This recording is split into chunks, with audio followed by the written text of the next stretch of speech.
Bismillahirrahmanirrahim. Assalamualaikum warahmatullahi wabarakatuh. Perkenalkan, nama saya Arfam Likai, NPM 073825111037. Dari Fakultas Teknik, Program Studi Teknik Pertambangan. Di sini saya akan meringkas materi 1 sampai 5. Yang pertama itu pengertian geologi struktur. Dasar-dasar geologi struktur. Geologi struktur adalah cabang ilmu yang mempelajari bentuk dan susunan batuan serta bagaimana batuan tersebut mengalami deformasi akibat berbagai proses geologis di bumi. Dengan memahami geometri dan deformasi batuan, kita dapat menganalisis sejarah geologi suatu daerah dan memprediksi perilaku batuan dalam konteks gempa bumi dan aktivitas vulkanik. Dalam studi geologi struktur, teknik pemetaan dan pengukuran sangat penting untuk mendapatkan data yang akurat mengenai lapisan dan struktur internal yang ada di kerak bumi. 2. Pengertian tektonik lempeng dan dampaknya. Tektonik lempeng adalah teori yang menjelaskan pergerakan lempeng bumi dan dampaknya terhadap geologi serta fenomena alam. Oh iya teman-teman, ada teori itu Pangea yang dulunya itu buminya itu masih dalam satu pulau begitu, terus dia terjadi tektonik lempeng yang memisahkan pulau-pulau tersebut. Pentingnya mempelajari tektonik lempeng gempa bumi. Memahami penyebab gempa bumi sangat penting.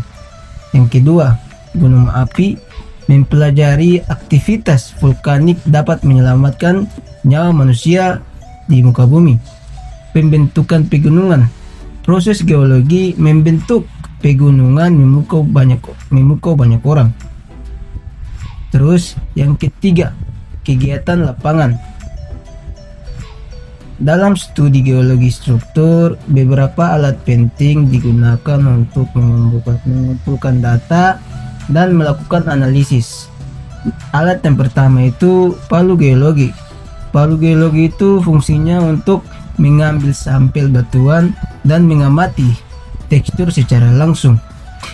Terus ada yang kedua, GPS. Diperlukan untuk menentukan koordinat lokasi pengamatan dengan tingkat akurasi tinggi. Dan yang ketiga itu kompas. Kompas itu banyak kegunaannya, tapi kami di mata kuliah geologi itu untuk mengukur strike dan dip. Selain itu, peta geologi memberikan panduan yang jelas untuk analisis di lapangan, membantu ahli geologi dalam memahami formasi dan struktur geologi di lapangan, serta menjelaskan hubungan antar berbagai satuan batuan. Kegiatan lapangan dalam geologi struktur melibatkan observasi dan pengukuran yang teliti terhadap formasi batuan. Para geolog menggunakan alat seperti kompas geologi untuk menentukan kemiringan dan arah lapisan, serta teknik fotogrametri untuk mendokumentasikan. Nah, ini yang saya bilang tadi teman-teman. Ini kompas itu kami di mahasiswa geologi itu untuk mengukur strike dan dip. Observasi ini membantu dalam mengidentifikasi karakteristik geologi yang penting seperti lipatan dan sesar, serta memberikan data yang diperlukan untuk analisis lebih lanjut, memungkinkan pemahaman lebih dalam tentang proses geologi yang terjadi di bumi.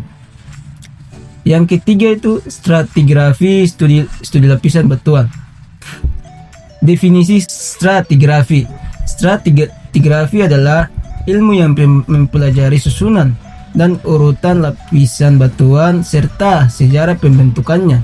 Dengan memahami prinsip-prinsip stratigrafi, geolog dapat menginterpretasikan waktu geologi dan perubahan lingkungan yang terjadi selama miliaran tahun. Prinsip dasar stratigrafi seperti superposisi dan faunal succession membantu ilmuwan untuk menyusun kolom stratigrafi yang menunjukkan perkembangan batuan dari waktu ke waktu. Dengan demikian, stratigrafi memainkan peran penting dalam eksplorasi sumber daya alam dan rekonstruksi sejarah geologi bumi. Terus materi yang keempat, peta penampang geologi. Definisi peta penampang. Peta penampang adalah gambaran potongan melintang dari susunan batuan di bawah permukaan bumi. Peta ini digunakan untuk memahami struktur geologi, menampilkan lapisan batuan, dan menunjukkan hubungan antara berbagai formasi geologi.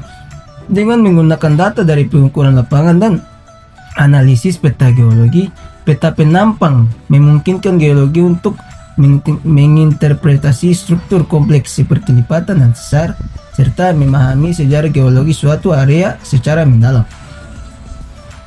Oke, mungkin itu saja materi yang terakhir atau materi kelima tentang peta penampang.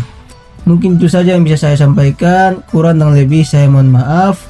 Jangan lupa share ke teman-teman kalian agar bisa like video ini ya teman-teman. Oke, sekian dan terima kasih. Wabillahi taufiq wal hidayah. Wassalamualaikum warahmatullahi wabarakatuh.